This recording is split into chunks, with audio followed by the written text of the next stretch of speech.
Good afternoon. This is Akashvani and I am Valsa Williams with the midday news.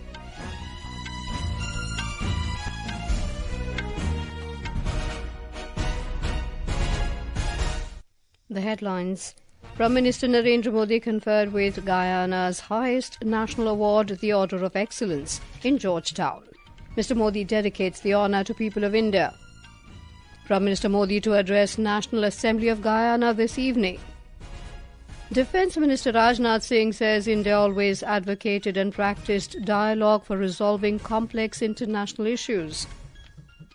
President Droupadi Murmu inaugurates 125th birth anniversary celebration of Dr. Harekrushna Mahtab in New Delhi, releases special commemorative stamp and coin in his honour. Indian Panorama begins at 55th International Film Festival of India in Goa. 25 feature films and 20 non-feature films to be screened in the section. In cricket, all-rounder Hardik Pandaya retains top position in ICC Men's T20I player latest rankings.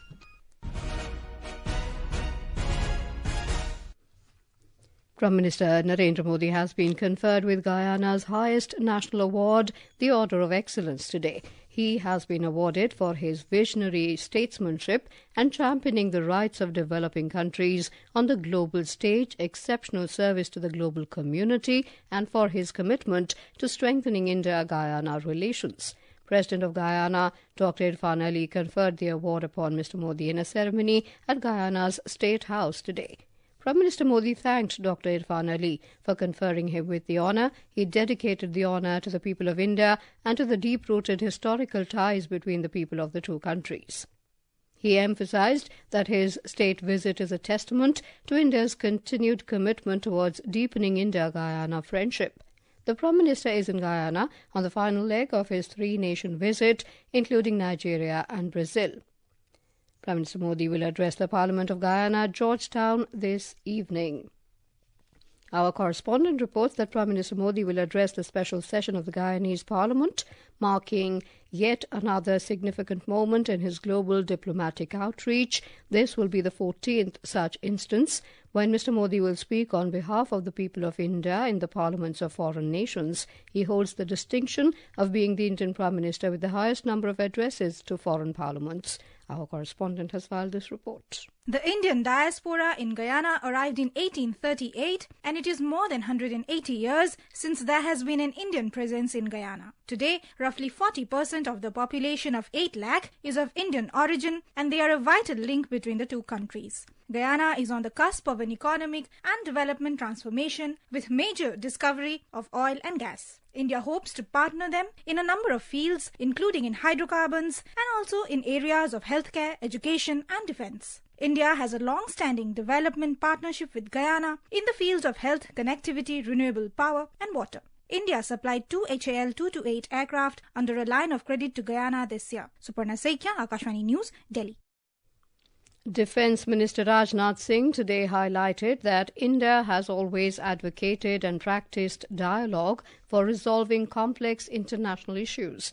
Speaking at the 11th ASEAN Defence Ministers Meeting Plus at Vientiane in Laos, the minister pointed out that this commitment to open communication and peaceful negotiation is evident in India's approach to a wide range of international challenges, from border disputes to trade agreements. The Defence Minister said India stands for freedom of navigation and overflight, unimpeded lawful commerce and adherence to international law in the context of promotion of peace and prosperity in the Indo-Pacific. Speaking about climate change, Mr. Singh stressed on the concept of global commons. He said shared natural resources and ecosystems are essential to sustaining life and bringing prosperity on the planet. Climate change का मुद्दा आज के 11वें ADM plus joint statement में बहुत ही सटीक रूप से उठाया गया है। डिफेंस डोमेन में क्लाइमेट चेंज के प्रति रेजिलियंस को बढ़ाने के लिए मल्टी स्टेक होल्डर एंगेजमेंट की आवश्यकता है। क्लाइमेट चेंज के इम्पैक्ट्स को मैनेज करने से लेकर इनोवेटिव सॉल्यूशन डेवलप करने में यह एंगेजमेंट सहायक होगी। यह क्लाइमेट चेंज और सिक्योरिटी थ्रेट्स के बीच के इंटरलिंकेजेस को गहराई से समझने की आवश्यकता को भी यह उजागर करता है। President Droupadi Murmu paid tributes to Utkal Keshari Dr. Harekrushna Mahtab in New Delhi today. Inaugurating the 125th birth anniversary celebration of Dr. Harekrushna Mahtab, President Murmu expressed happiness at the opportunity to release the special commemorative stamp and coin in honour of Dr. Mahtab. The President said she has always been inspired by Dr. Harekrushna Mahtab's writings and speeches. President Murmu elaborated how Dr. Mahtab took an active part in the independence struggle and spread Gandhian thought and philosophy to villages across Odisha. इस वर्ष में मोहताब की 125वीं जन्म जयंती साल भर मनाने का निर्णय लिया गया है। आज यहाँ डॉक्टर मोहताब की स्मृति से डाक टिकट और कॉइन का विमोचन करके मुझे प्रसन्नता हुई।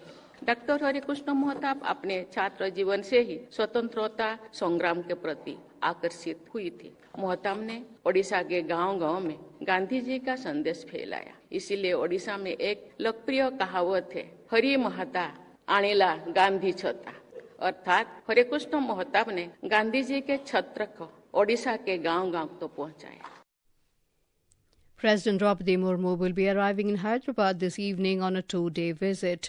The President will participate in the Koti Deepotsavam this evening. The President will also deliver a speech at Raj Bhavan in the city during her visit. We have more from our correspondent. President Droupadi Murmu will be taking part tonight in the Koti Deepotsavam, means illuminating millions of lights, organized by a spiritual TV channel.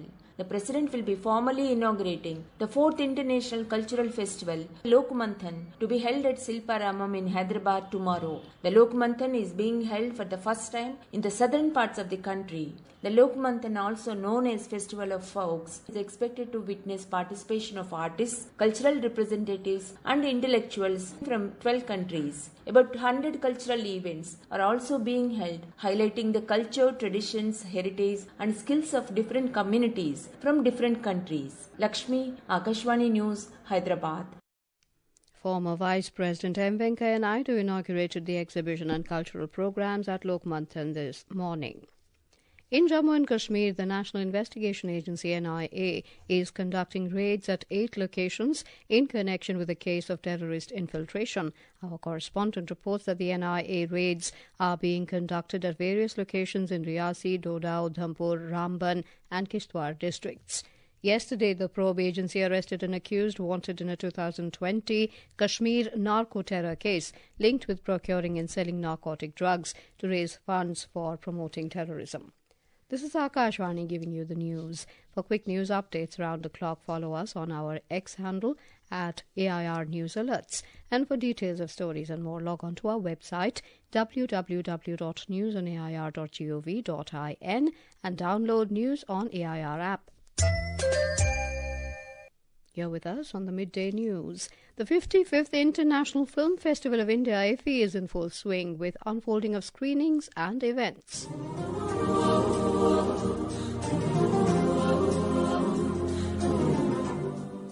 Over 40 films across diverse genres are being screened today, showcasing the best of Indian cinema. The Indian Panorama segment has officially begun its inaugural ceremony, setting the stage for screenings of selected 25 feature and 20 non-feature films.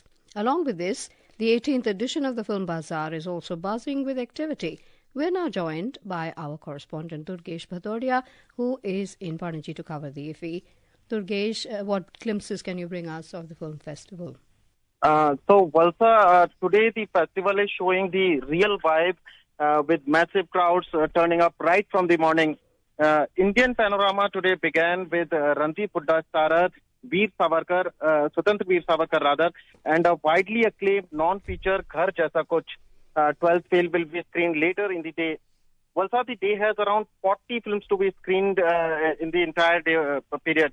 Master classes and panel discussions also had filmmaker Imtiaz Ali and actress Bhumi Pednekar giving insights on relevant issues related to cinema as well as other issues like women's safety too.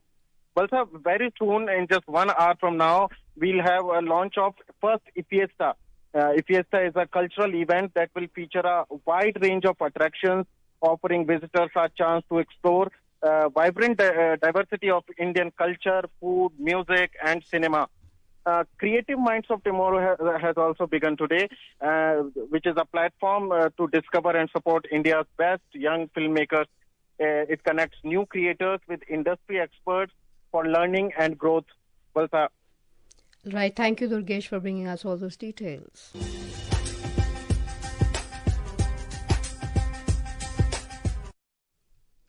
Moving on, 24 Bangladeshis, including 11 women, have returned home through Benapole checkpost after serving 2 years in jail in India. Bangladesh police said they were handed over to the Bangladesh immigration authorities at Benapole last night.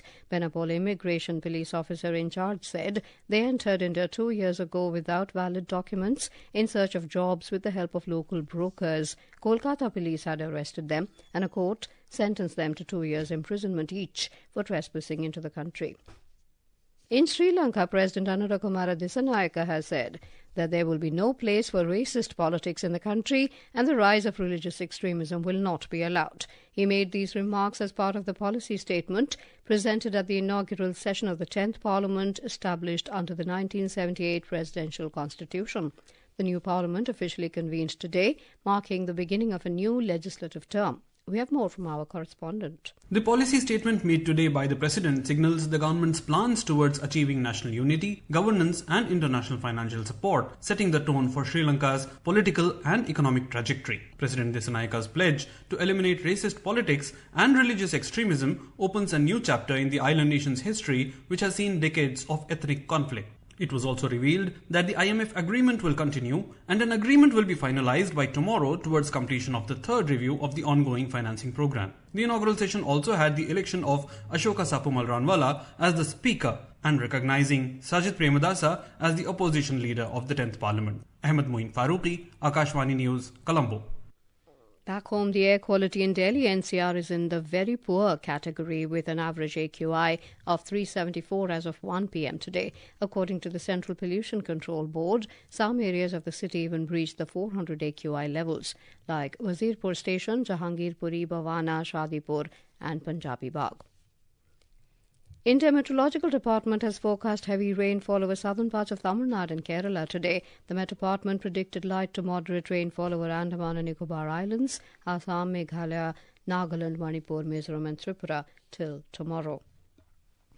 On to sports. In cricket, Indian all-rounder Hardik Pandaya has reclaimed the first place in the ICC Men's T20I player latest rankings. In batters, India's Tilak Verma has made a massive jump into the top 10 list at the third spot, followed by Surya Kumar Yadav at fourth.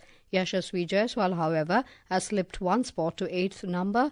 In bowlers, Arshdeep Singh has joined his partner Ravi Bishnoi in the top 10 list. Arshdeep has reached the 9th spot, while Ravi has slipped to 8th spot.